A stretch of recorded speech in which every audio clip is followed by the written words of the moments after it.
আসসালামু আলাইকুম প্রিয় দর্শক, আপনারা দেখছেন সিল টিভির বিশেষ অনুষ্ঠান ধর্মকর্ম অনুষ্ঠানে স্বাগত জানাচ্ছি আমি মাহবুবুল আলম মিলন। অনুষ্ঠানটি সম্প্রচারে সহযোগিতা করছেন সিলেটের অত্যন্ত জনপ্রিয় প্রতিষ্ঠান বন্ধু লাইব্রেরিয়ান পাবলিকেশন সৌজন্যে অনুষ্ঠানটি আজকে সম্প্রচারিত হচ্ছে। আজকের ধর্মকর্ম অনুষ্ঠানের বিষয় পবিত্র আশুরার তাৎপর্য। এই নিয়ে আজকের আমাদের স্টুডিওতে আমন্ত্রিত অতিথি আছেন হযরত মাওলানা মুফতি ইমদাদুল হক, ইমাম ও খতিব, সরকারি মদনমোহন কলেজ মসজিদ, সিলেট। ইমাম সাহেব, আপনাকে স্বাগত জানাচ্ছি। আপনাকেও অগণিত অসংখ্য মুবারকবাদ। আপনার সাথে আসার আগেই আমি এইভাবে কথাটি কি বলবো, আমাদের যেহেতু মহররম মাস আর 2 দিন পরেই হচ্ছে 10 তারিখ, মহররমের 10 তারিখ, আজকে 8 মহররম 1448 হিজরি, একদিন পরেই, অর্থাৎ কালকে 9, তারপরে 10 তারিখে মহরম। এটি তাৎপর্য নিয়ে, এটা নিয়ে যে ঘটনাগুলো ঘটেছে মহররমে, সেটা নিয়েই আমরা সংক্ষিপ্ত আলোচনা করব। তার আগেই যে এই বেদনা বিভোর একটি 10ই মহররম, যেটা কারবালা প্রান্তরে হয়েছিল, যেটা ইসলামের অত্যন্ত মর্মান্তিক একটি ঘটনা, সেই ঘটনায় আমাদের বাংলাদেশের বিদ্রোহী কবি, জাতীয় কবি কাজী নজরুল ইসলাম একটি কবিতা লিখেছিলেন। আমি তার ছোট্ট একটি অংশ পড়ে শোনাবো, তারপর আপনার কাছে আসবো। নীলশি আসমান, লালে লাল দুনিয়া, আম্মা লাল তেরি খুন কিয়া খুনিয়া, কাঁদে কোন ক্রন্দসী কারবালা পুরাতে, শেকা দনে আশু আনে সীমারের চূড়াতে, গড়াগড়ি দিয়ে কাঁদে কচি মেয়ে ফাতেমা, আম্মা গো পানি দাও ফেটে গেল ছাতিমা। আমি এই কবিতাটি এই জন্য বললাম, যেহেতু একটি হৃদয় বিদারক দৃশ্য এই কবিতার মধ্য দিয়ে ফুটে তুলেছে কাজী নজরুল ইসলাম, সেটা দিয়ে আমি শুরু করতে চাচ্ছি। আসছে আপনার কাছে এই যে আজকে আমরা আশুরা নিয়ে আলোচনা করি, আশুরা কি এবং কেন, এটা দিয়ে আমরা শুরু করি, তারপরে ব্যাপক আমরা আলোচনা করবো এটা নিয়ে। আলহামদুলিল্লাহ, আসসালাতু ওয়াসসালামু আলা রাসূলিহিন নবিয়িল কারীম ওয়া আলা আলিহি ওয়া সাহবিহি আজমাইন। আম্মা বা'দু, ফাআউযু বিল্লাহি মিনাশ শাইতানির রাজীম। বিসমিল্লাহির রহমানির রহিম। ইন্নাল্লাযীনা ইউযুনাল্লাহা ওয়া রাসূলাহু লা'আনাহুমুল্লাহু ফিদ দুনিয়া ওয়াল আখিরাহ ওয়াল্লাযীনা ইউযুনাল মুমিনিনা ওয়াল মুমিনাতি বিগাইরি মাকতাসাবু ফাকাদ ইহতামালা বুহতানা ওয়া ইসমান মুবিনা ফাকাদ ইহতামিলু বুহতানা ওয়া ইসমান মুবিনা। সাদাকাল্লাহুল আযীম। ওয়া ক্বালা আন-নাবিয়্যু সাল্লাল্লাহু আলাইহি ওয়াসাল্লাম, সিবাবুল মুসলিমি ফুসুকুন ওয়া কিতালুহু কুফরুন। ওয়া ক্বালা আন-নাবিয়্যু সাল্লাল্লাহু আলাইহি ওয়াসাল্লাম, আল হাসানু ওয়াল হুসাইনু সাইয়্যিদা শাবাবান মিন আহলিল জান্নাহ আও কামা ক্বালা আলাইহিস সালাতু ওয়াসসালাম। সম্মানিত কাছের এবং দূরের শ্রোতাবৃন্দ এবং যারা কাছে উপস্থিত আছেন,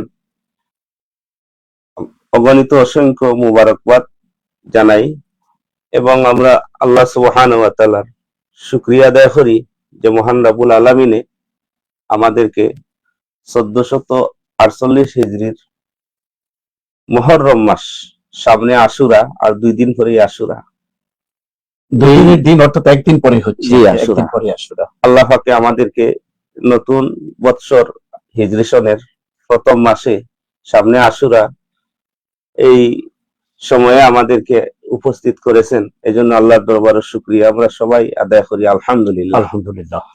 মুহররমের এই মাস আমরা সকলেই জানি, এই মাসটা বড় সম্মানী মাস, বড় ইজ্জতের মাস, যে মাসে যুগ যুগ ধরে সম্মান দেওয়া হয়েছে এবং এই মাসে সকল উম্মতে এই মাসে ইজ্জত দিতেছেন, সম্মান দিতেছেন। এই ব্যাপারে আল্লাহ সুবহানাহু ওয়া তাআলা কুরআন শরীফও এই সমস্ত মাসে সম্মান দেওয়ার জন্য, ইজ্জত দেওয়ার জন্য এবং এই সমস্ত মাসে যে আপনি আমি কিভাবে চলতে হবে সেটাও আল্লাহ পাকে কুরআন শরীফে উল্লেখ করেছেন। করণীয় কি সেটা আল্লাহ পাকে বলেন, এই মাসের করণীয়। ইন্না ইদ্দাতাশ শুহুরি ইনদাল্লাহি ইসনা আশারা শাহরাম ফি কিতাবিল্লাহি ইয়াওমা খালাকাস সামাওয়াতি ওয়াল আরদা মিনহা আরবাআতুন হুরুম যালিকা দ্বীনুল কাইয়্যিম ফালা তাযলিমু ফীহিন্না আনফুসাকুম। এই আয়াত শরীফ আল্লাহ পাকে যে 12টা মাস আপনারা আমাকে সবাইকে আল্লাহ পাকে দয়া করে দান করছেন, তোমরা 4টা মাসের সম্মানী বানাইয়া এই 4টা মাসের মধ্যে প্রথম মাসই হলো মুহররমের মাস। আমরা মুহররমের মাসের মধ্যেই থাকবো। আল্লাহ পাকে 3 মাস নিয়ে বলেন এই সমস্ত মাস আসলে তোমরা নিজের উপরে নিজে জুলুম করো না, তোমরা আমি আল্লাহ সুবহানাহু ওয়া তাআলার ভয় করো। এই জন্য এই সম্মানিত মাস আল্লাহ পাকে পৌঁছাইছেন, আল্লাহর শুকরিয়া আমরা সকলে আদায় করি।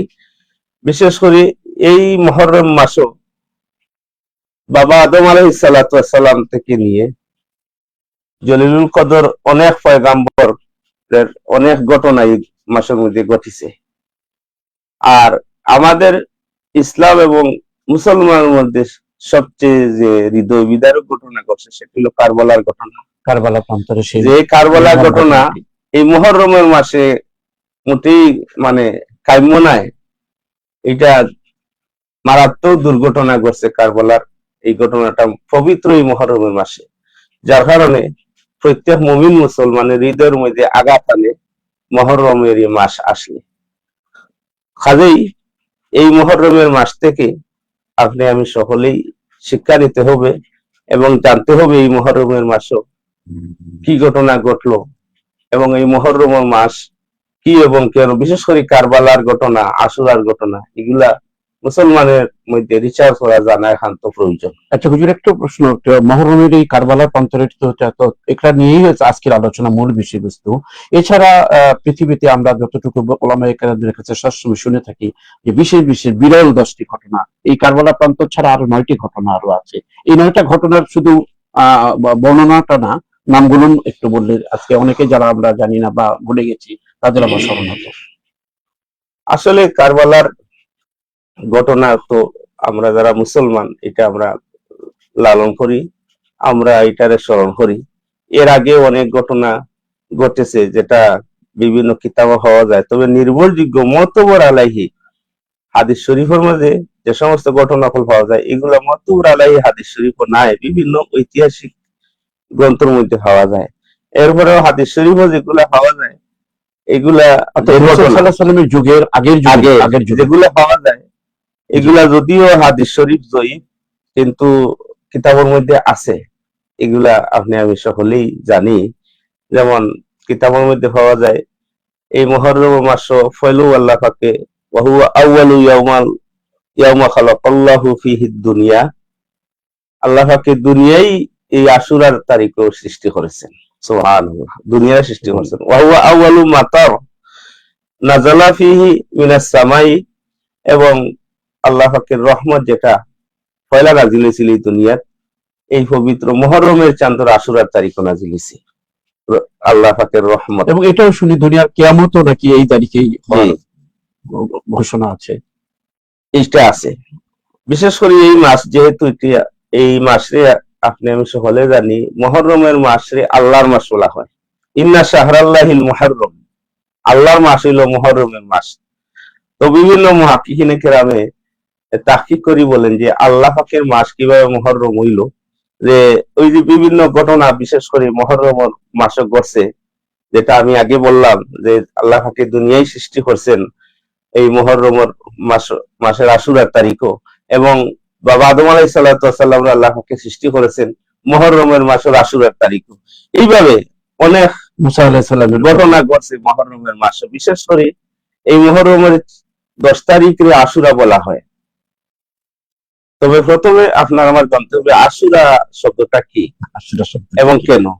আশুরা এটা আরবি শব্দ, আশারাতুন থেকে আশুরা, আশারাতুন থেকে আশুরা। বিশেষ করে কিতাবে বলা হয় যে 10 জন জলিলুল কদর পয়গম্বর আল্লাহ সুবহানাহু ওয়া তাআলা বিভিন্ন ভাবে এই মুহররমের 10 তারিখও আল্লাহ পাকে নিয়ামত দান করছেন, বিভিন্ন আপদ বিপদ থেকে এই নবীগণকে আল্লাহ পাকে রক্ষা করছেন। বিশেষ করে হযরত মুসা আলাইহিস সালাতু ওয়াস সালাম আল্লাহ পাকে ফিরাউনের কবল থেকে এই মুহররমের আশুরার তারিখে আল্লাহ পাকে নাজাত দিয়েছেন। ইতিহাসটাও এরকম 10 তারিখে, যেটি হাদিস শরীফের মধ্যে পাওয়া যায়, এটা সহিহ হাদিস আমাদের নবী মুহাম্মদ সাল্লাল্লাহু আলাইহি ওয়াসাল্লাম যখন মক্কা থেকে মদিনা শরীফ হিজরত করে গেলেন, তখন দেখলেন মদিনা শরীফের মানুষের রোজা রাখেন। তখন আল্লাহর হাবিব সাল্লাল্লাহু আলাইহি সাল্লাম বলেন যে আপনারা কেন রোজা রাখেন, এই বিশেষ করে মুহররমের 10 তারিখ? তখন তারা বললেন যে আমরা রোজা রাখি এই কারণে যে আমাদের নবী হযরত মুসা আলাইহিস সালাতু ওয়াস সালাম আল্লাহ পাককে আনজাল্লাহু ফিহি মুসা ওয়া কওমাহু ওয়া গাররাকা ফিরাউনা কওমাহু। এই 10 তারিখ আমাদের নবী মুসা আল্লাহ পাককে ফিরাউনের কবল থেকে রক্ষা করছেন এবং মুসা আলাইহিস সালামের সঙ্গীও যারা আছে সকলকেই রক্ষা করছেন। আর ফিরাউন আল্লাহ পাককে এই আশুরার তারিখও নীল নদের মধ্যে ফালাই আল্লাহ পাককে ডুবাইয়া চুবাইয়া মেরেছেন। এই জন্য শুকরিয়াতান আমরা আশুরা রোজা রাখি। তখন এটা কি তখন সর্বস্তরের জনগণ করতো না শুধু ইহুদিরা এটা পালন করতো? এটা ইহুদিরা পালন করতো। ইহুদিরা রোজা রাখতো বিশেষ করে। রোজা রাখতো। হ্যাঁ, রোজা রাখতো তারা। এই রোজা রাখার ব্যাপারটা নিয়ে এখনো আমাদের এই সমাজে বা ওলামায়ে কেরামরা আপনার কখনো কখনো আমরা শুনি যে 2 দিন রোজা রাখার কথা বলা হচ্ছে, কখনো বলছে যে একদিন। এই ব্যাপারে একটু স্পষ্ট করে, হ্যাঁ, খুব স্বল্প সময়ে বলুন। এই হাদিস শরীফে আমি বলতেছিলাম যে তখন রাসূল সাল্লাল্লাহু আলাইহি ওয়াসাল্লাম বললেন যে তোমরা মুসা আলাইহিস সালামের শুকরিয়াতান তোমরা রোজা রাখো, তোমাদের চেয়ে আমার বেশি হক আমার ভাই মুসা আলাইহিস সালামের উপরে। ফানাহনু নাসুমু, আমি রোজা রাখবো ইনশাআল্লাহ আগামীতে 2টা রোজা রাখবো। আলহামদুলিল্লাহ আমি 2টা রাখবো। কারণ মুসা আলাইহিস সালামের ফানাহনু আহাক্কু ওয়া আওলা বিমুসা মিনকুম, তোমাদের চেয়ে আমার হক বেশি মুসার উপরে। কারণ মুসা আলাইহিস সালামের ব্যাপারে তোমরা বিভিন্ন মন্তব্য করো যেটা কুরআন হাদিস সম্মত নয়, কিন্তু আমরা তো এরকম মন্তব্য করি না। এই জন্য মুসার হক আমার উপরে আছে। আমি আগামীতে ইনশাআল্লাহ 2টা রোজা রাখবো। তবে রাসূল সাল্লাল্লাহু আলাইহি সাল্লাম আগামী বছর আর পান না, এর আগেই আল্লাহ রাসূল সাল্লাল্লাহু ওয়াফাত শরীফ হয়ে গিয়েছিল, কিন্তু 2টা রোজার কথা এই জন্য আসলো যেহেতু আল্লাহ রাসূল সাল্লাল্লাহু আলাইহি বলছেন যে আগামীতে আমি 2টা রোজা রাখবো, এই জন্য আমরা 2টা রোজা রাখি। এছাড়া হাদিস শরীফ আছে যে খালিহুল ইয়াহুদা ওয়ান নাসারা, ইহুদি এবং নাসারা যে কার্যক্রম করে এইভাবে তোমরা করিও না। যেহেতু তারা ইহুদিরা একটা রোজা রাখে, এখন আমরা যদি একটা রোজা রাখি তাহলে তো অন্যরা বলবে ইহুদিদের মতো মুসলমানও একটা রোজা রাখে, যার কারণে। আর এদিকে আল্লাহ রাসূল সাল্লাল্লাহু আলাইহি ওয়াসাল্লাম নির্দেশ যে ইহুদি এবং এই নাসারা হলে যেভাবে আমল করে এর বিরুদ্ধে এর মুখালিফ তোমরা আমল করো। যেহেতু তারা একটা রোজা রাখে আমরা 2টা রোজা রাখবো, এই জন্য আল্লাহ রাসূল সাল্লাল্লাহু আলাইহি ওয়াসাল্লাম বলছেন আমি 2টা রোজা রাখবো, যার কারণে 2টা রোজা কথা আইছে। 2টা কথা আসছে অথেন্টিক ভাবে, অর্থাৎ আমরা পালন করব, জনগণ কোনটা করবে? এই একটা করবে না, 2টা রোজা রাখবে। 2টা রোজা রাখা এটা ভালো। সেটা কি এরপরে একটা রোজা হলে হবে? 10 তারিখের পরে একটা না আগে একটা? এটা রোজার কথা বলেছে 10 তারিখ তো হলো মুহররমের আশুরার তারিখ। 10 এবং 11 আমরা 2টা রোজা রাখবো। অনেক সময় শুনি 9 এবং 10, অথবা 9-10 রাখা যায়, তবে 10 এবং 9, 10-এর সাথে আরো 11 তারিখে মিলাইলে 10 এবং 9, এই 9 এবং 10 এবং 10-এর মধ্যে এই 2 দিন রোজা রাখতে হবে। এই 2টা রোজা রাখলে কি হয় এটাও আবার হাদিস শরীফ, সহিহ হাদিস শরীফও আসছে। রাসূল সাল্লাল্লাহু আলাইহি সাল্লাম বলেন কেউ যদি আশুরা রোজা রাখে তাহলে গুফিরাল্লাহু মা তাকাদ্দামা মিন যামবি, আমার আল্লাহ সুবহানাহু ওয়া তাআলা এই আশুরা রোজার বদৌলতে আমার উম্মতের 1 বছরের গুনাহ খাতা আল্লাহ পাকে মাফ করে দিবেন। সুবহানাল্লাহ। কাজেই আমরা আশুরা রোজাটা রাখবো, 2টা রোজা রাখবো। এখন তো দেখো পারে না, না হয় সম্পর্কে একটা রোজা রাখতে হবে। সেটা হলে 10 তারিখের রোজাটাকেই বলা হচ্ছে। হয় 10-11 না হলে 9-10, আর 2টা রোজা রাখবেন। না, একটার ক্ষেত্রে হলে কোনটাকে প্রাধান্য দেওয়া হয়? একটা ক্ষেত্রে হলে তো মূল আশুরা রোজা রাখবেন, 10টা রোজা রাখবেন। আচ্ছা, এরপরে আপনি বলছেন যে এই তারিখও আরো বিভিন্ন ঘটনা ঘটছে। আমি আগেই বলছি সহিহ হাদিস শরীফ এরকম পাওয়া যায় না, তো বিভিন্ন ঐতিহাসিক গ্রন্থের মধ্যে পাওয়া যায় যে এরকম যে বিভিন্ন ঘটনা ঘটছে। বিশেষ করে কিতাবের মধ্যে পাওয়া যায় ইমাম নুবাতা রাহমাতুল্লাহর একটা খুতবা আছে, আল্লাহুল মুহাররম ফিহি নাজা আশারাতুম মিনাল আমবিয়া ওয়া ফাজু ফিল ইমতিহান। বিশেষ করে 10 জন জলিলুল কদর নবী পয়গম্বরকে আল্লাহ পাকে আশুরার দিনও আল্লাহ পাকে পরীক্ষা নিয়েছেন এবং বিভিন্ন ভাবে আল্লাহ পাকে নিয়ামত দিয়েছিলেন। তবে প্রত্যেক নবী পয়গম্বর উনারা এই 10 তারিখও অনেক কল্যাণ হ্যাঁ অর্জন করেছেন। ফাজু ফিল ইমতিহান, বিভিন্ন পরীক্ষায় ওনারা উত্তীর্ণ হয়েছিলেন। বিশেষ করে ফিহি তাবাল্লাহু আলা আদম, আমি আগেই বলছি আমাদের বাবা আদম আলাইহিস সালাতু ওয়াস সালাম আল্লাহকে আশুরার দিনে সৃষ্টি করেছেন, আবার আশুরার দিনও আদম আলাইহিস সালাতু ওয়াস সালামের তওবারে আল্লাহ কবুল করেছেন। হ্যাঁ আমরা ওইদিকে না যে আপনার মুহররমের এই যে 10 তারিখ কারবালা প্রান্তরের কিছু কথা, যেটা আপনি বলছিলেন জি, যে এটা বলতেছি। ঘটার কথা ছিল, একটা সংগঠিত জি। কথা ছিল না, কিন্তু এই মুহররম মাসের 10 তারিখে ঘটনাটি ঘটল। ইসলামের ইতিহাসে একটি কলঙ্কিত অধ্যায় এবং নির্মম হত্যাকাণ্ডের একটি অধ্যায়। এই সম্পর্কে কিছু এইভাবে 10 জন পয়গম্বর আল্লাহ পাক বিভিন্ন ভাবে নিয়ামত দিয়েছেন, বিদায় এই জন্য আশুরা বলা হয়। 10 জন নবী পয়গম্বরে বিভিন্ন ভাবে নিয়ামত দিয়েছেন, বিভিন্ন বিপদ আপদ থেকে রক্ষা করেছেন। তাহলে এখন প্রশ্ন হলো, আমাদের ইসলামে আশুরার তারিখে কি ঘটলো? এই হলো জি কথা। জি আমাদের ইসলামও বিশেষ করে আশুরার তারিখও আল্লাহ সুবহানাহু ওয়া তাআলা আমাদের নবী মুহাম্মদুর রাসূলুল্লাহ সাল্লাল্লাহু আলাইহি সাল্লামের উম্মতের গুনাহ খাতা আল্লাহ পাকে মাফ করে দিবেন আশুরার তারিখও। আলহামদুলিল্লাহ। বিভিন্ন নবী পয়গম্বরকে আল্লাহ বিভিন্ন নিয়ামত দিয়েছেন। তাহলে আমাদের নবী পয়গম্বর হযরত মুহাম্মদ সাল্লাল্লাহু আলাইহি সাল্লামকে আল্লাহ পাক কি দিলেন আশুরার তারিখ? আমরা এইটাই জানতে পারলাম যে আমাদের নবী মুহাম্মদ সাল্লাল্লাহু আলাইহি সাল্লাম আল্লাহ পাককে একটা সুযোগ দিয়েছেন যে তওবা করলে আল্লাহ পাককে আশুরার তারিখ অবশ্যই নবীজির উসিলায় আল্লাহ আশুরার তারিখ তওবা কবুল করবেন। মাশাআল্লাহ, এর দারুণ একটা নিয়ম। হ্যাঁ, এটা হলো নিয়ামত। আর সবচেয়ে হৃদয় বিদারক যে ঘটনা ঘটছে সেটা হলো কারবালার ঘটনা, যেটা আশুরার তারিখ বা মুহররম মাসে এগুলা নিষিদ্ধ, যেহেতু এটা আশহারুল হুরুমের মাস, যুদ্ধ বিগ্রহ, হ্যাঁ, একে অপরের পিছনে লেগে তাহা হিংসা বিদ্বেষ, এই মুহররমের মাসও নিষিদ্ধ। যার কারণে এই মাসের নাম হইল মুহররম। মুহররম মানে কি? হারাম কার্যবলী এগুলা নিষিদ্ধ যে মাস হয়, বিশেষ করে এই জন্য এটা মুহররম। কিন্তু এই হৃদয় বিদারক ঘটনা, কারবালার ঘটনা ঘটলো, যেটা মোটেই কাম্য নাই, মোটেই উচিত নাই। এই এজিদে ইমাম হুসাইন রাদিয়াল্লাহু তাআলা আনহুরে পবিত্র মুহররমের 10 তারিখও কারবালার ময়দানও নির্মম ভাবে শহীদ হলো। তাহলে ইমাম হুসাইনের শহীদ হলেন কেন? যেহেতু সংক্ষেপে বলতেছি, তার ইতিহাস তো লম্বা ইতিহাস। অনেক লম্বা ইতিহাস। শহীদ হলেন এই জন্য, এজিদে চেয়েছিল যে ইমাম হুসাইন রাদিয়াল্লাহু তাআলা আনহু যেন এজিদের বশ্যতা স্বীকার করেন।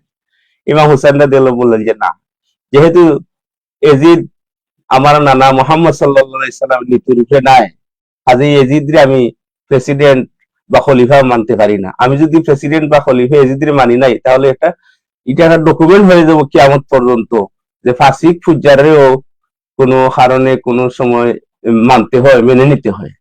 তাই আমি আমার সর দিব, আমার মাথা বিলিয়ে দিব, আমার জান কুরবান করবো, এরপর আমি এজিদরে আমি প্রেসিডেন্ট মেনে নিতে পারবো না। যার কারণে আহ, একটা শেরও আছে যে কতলে হুসাইন দর আসল মে মরগে এজিদ হায়, ইসলাম জিন্দা হতা হায় হর এক কারবালা কে বাদ। কারবালাকে বাদ। হ্যাঁ, ইমাম হুসাইন রাদিয়াল্লাহু তাআলা আনহু এই 70 দিন রে ইসলামের টিকাইবার জন্য এই জমিনের মধ্যে উনার জান মাল সবকিছু কারবালার ময়দানে বিলিয়ে দিলেন।